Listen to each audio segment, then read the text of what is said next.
Good morning, or depending on when you're watching this, good afternoon, good evening, or good night. My name's Ross, and as always, told out of Voice of Radio. So today, we're going to be taking a look at hand disruption. You see, it feels like a long time since we had a really good hand disruption deck, where we were just aiming to get rid of our opponent's hand entirely. Well, the other day I showed you Hidden Fates. And the reason why this video is coming today is very simply because in Hidden Fates, or in the IGN article about Hidden Fates to be more precise, it was confirmed that we would be getting Jessie and James, Arbok, and Wheezing. Now, these are cards that we assumed were going to be part of Unified Minds, but it has been confirmed that they have been held back to be released in Hidden Fates.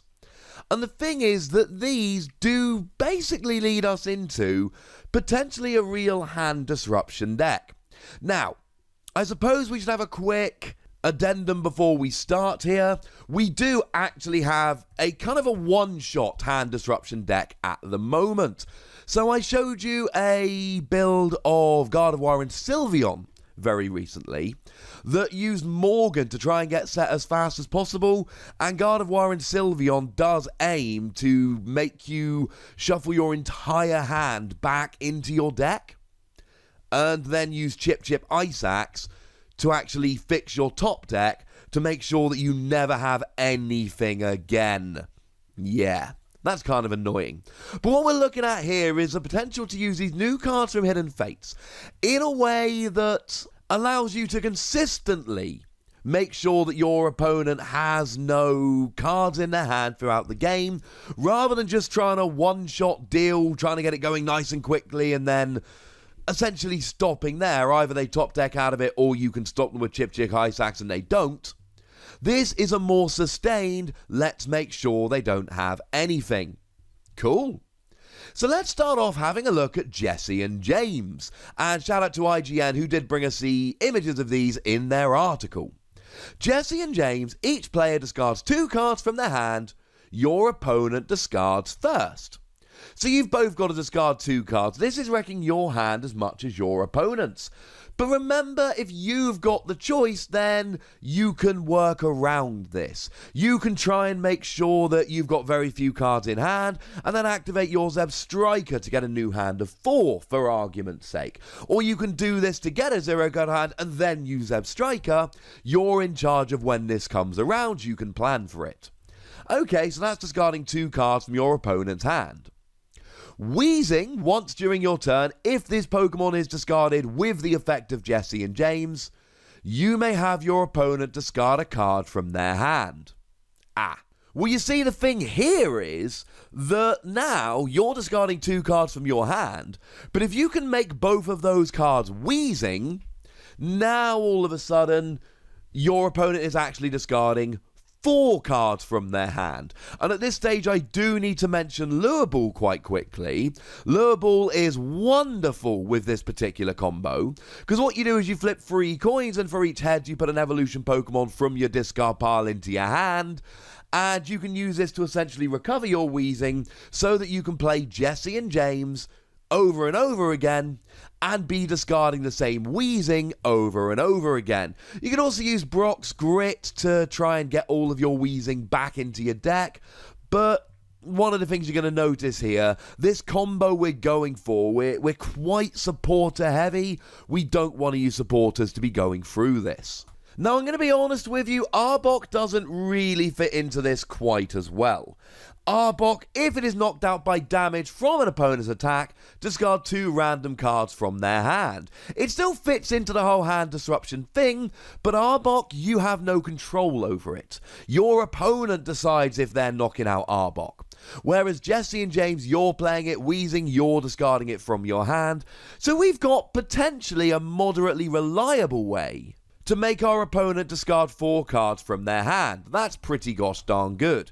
Now, Jessie and James, they have a choice of what they discard, and with Wheezing, they have a choice of what they discard. So really the goal here is to get your opponent down to a 4-card hand, and then it doesn't really matter what they discard. They're going to have a 0-card hand.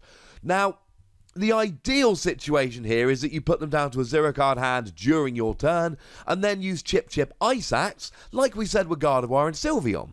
You look at the top 3 cards of your opponent's deck, put one on top of their deck, and shuffle the other 2 back in. You're basically fixing their top deck, though only from the top 3 cards of their deck, but it gives you that element of control. So maybe what we should be aiming to do here is get a 0-card hand and play a Chip Chip Ice Axe. Now, I've been talking about getting them down to a 4-card hand and then playing Jessie and James to get rid of 2 Weezing. Well, how about, ladies and gentlemen, Honchkrow GX? Now, it is a GX attack, although it is the wonderfully named Unfair GX. And for just 2 colourless energy, though remember double colourless is rotating, but we've still got, say, the combination of Naganale and Weavile. Naganale accelerates to itself, Weavile moves it over wherever you like. Or you could even, if you want, use something like Welder or Tapu Koko Prism Star or Malamar. There are a bunch of different options we've got here to get the energy on.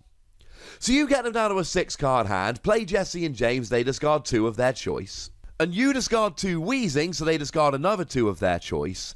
Then you use Honchkrow, and you choose which 2 to discard.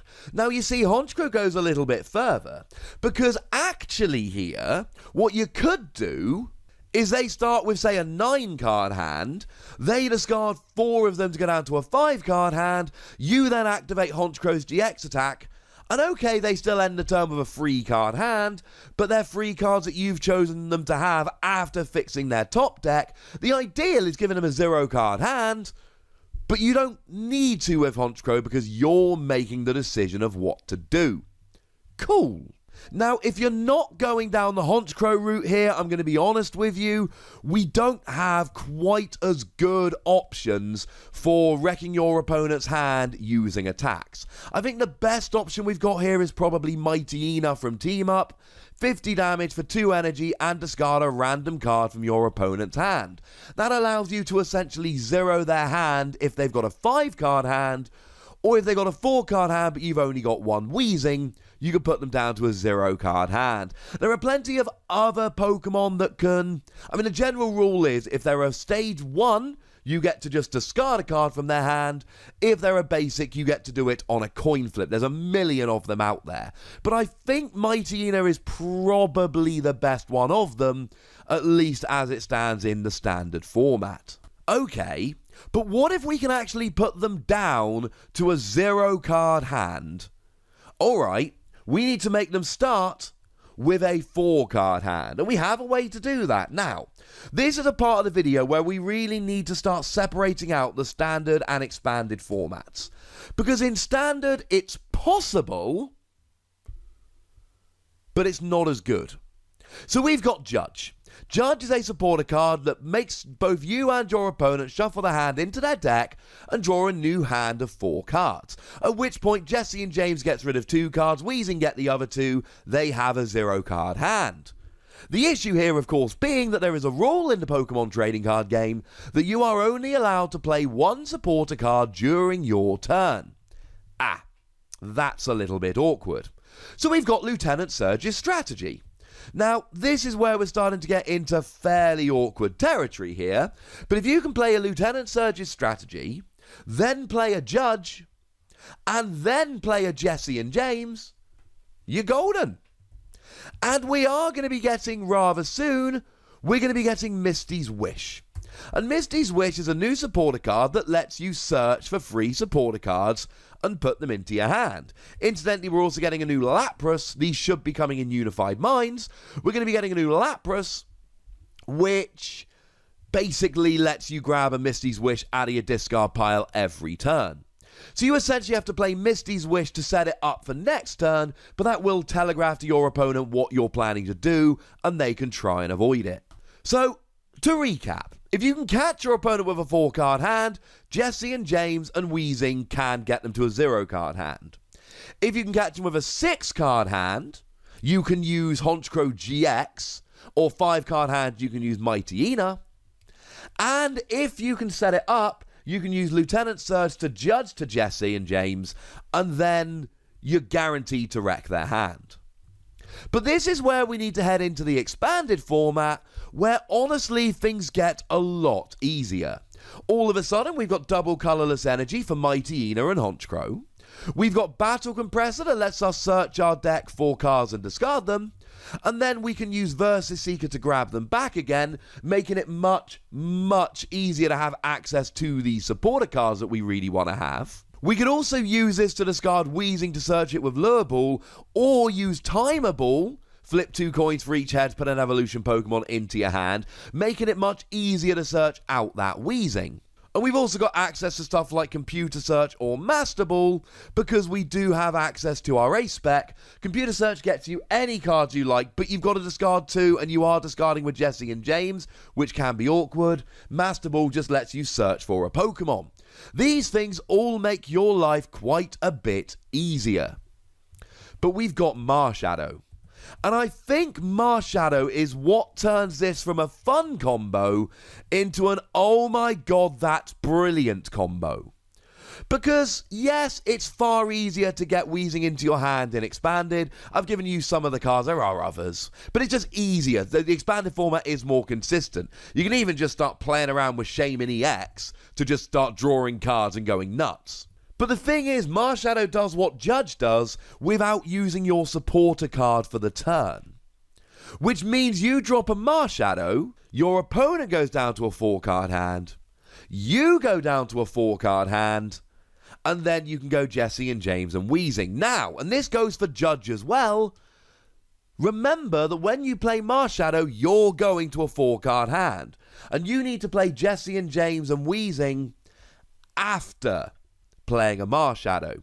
Now, you can try and fix this by playing a whole bunch of Shaman, etc., making your deck as consistent as possible, maybe playing around with stuff like Oranguru, remembering that it's not particularly important which stadium you have here, so you can go for a Skyfield to give yourself a large bench to play stuff like Oranguru and Shaman, etc. You can use stuff like Unknown, you put them down onto your bench, and then you can discard them to draw a card, but you lay down, hopefully, up to 4 on your bench, and then you play Marshadow, and then you use them to draw cards. So there are plenty of things you can do in Expanded to give yourself a chance of drawing Jessie and James and your 2 Wheezing after playing a Marshadow. I mean, if you can get some Unknown on your bench, draw into some Shaman, etc., then you're not really going to have a 4-card hand.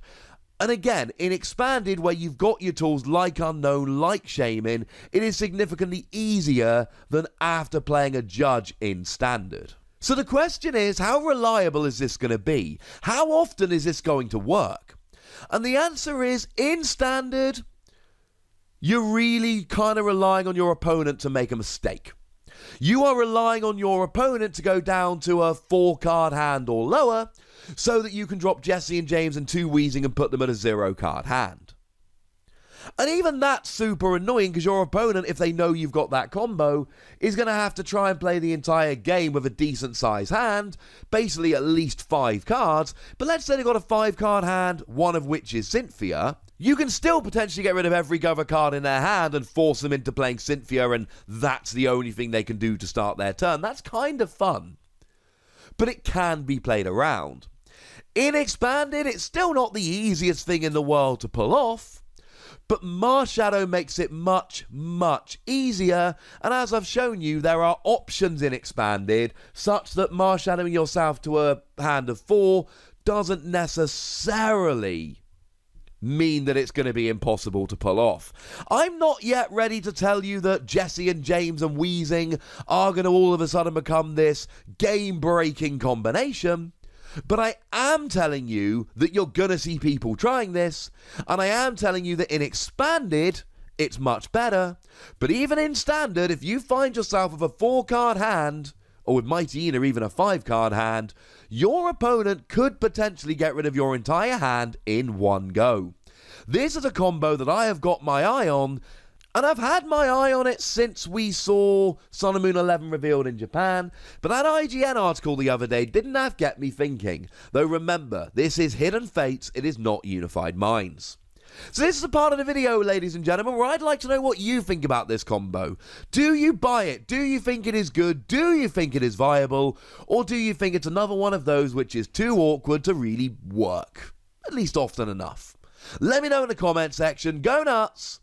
Be nice. And then make sure you like this video, subscribe to this channel, follow me on Twitter at The Wassy, and Twitch for some live action at twitch.tv/PTCGRadio.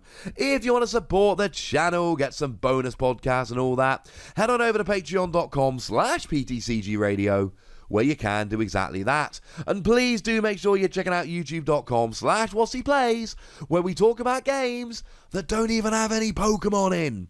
But by far the most important thing, as always, look after yourselves until next time. Thank you very much for watching. My name's Ross, and you've been watching PTCG Radio.